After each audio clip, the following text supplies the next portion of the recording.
Voilà, et si le 5 août est la date anniversaire de la proclamation de l'indépendance du Burkina Faso, le jour reste juste férié puisque la commémoration de cette date anniversaire, elle est depuis renvoyée au 11 décembre. Et c'est Manga qui accueille cette année les festivités de la célébration de l'indépendance. Où en sont les travaux lancés à l'occasion de la fête nationale dans la cité de l'Épervier? La réponse dans cette visite des chantiers effectués par le gouvernement en présence de Issaka Ouedraogo et Nathalie Savadogo Nabaloum. Nous sommes ici sur le site de la place de la Nation. Le ministre de l'Habitat s'imprègne de l'avancée des travaux. Le maçon d'un jour a pu toucher du doigt les réalités sur le terrain, notamment la construction de la salle polyvalente. Pour moi, si on avait eu tout le nécessaire avant, peut-être qu'à ce stade-là, on devrait être au niveau de la toiture. Mais bon, malheureusement, les plans n'ont pas été approuvés à temps. On a fait un retard de 22 jours pour avoir même les plans. Donc, mais Dieu merci, on a pu rattraper quand même ce retard. C'est un chantier qui se déroule normalement.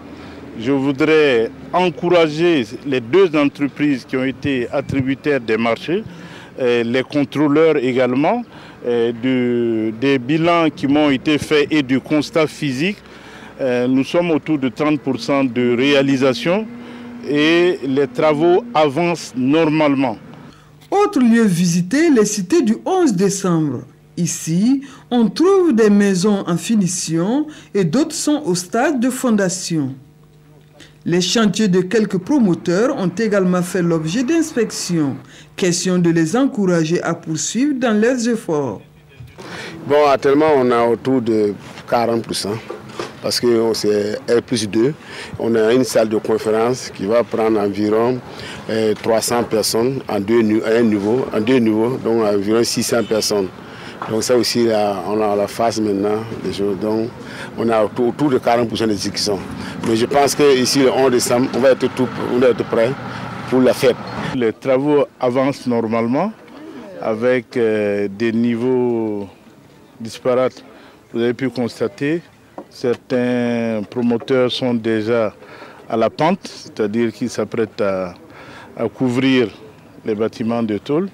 D'autres sont encore au démarrage, mais dans l'ensemble, nous pouvons dire que les travaux avancent très bien.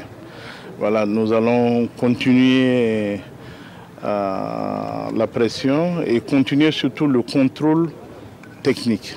C'est ce qui est important. Ce qui est très important dans ces chantiers-là, c'est la durabilité de tous ces investissements que nous sommes en train de réaliser. Nonobstant les retards constatés et des contraintes liées à des poches d'inondation, le terrain étant une ancienne rizière, le ministre rassure.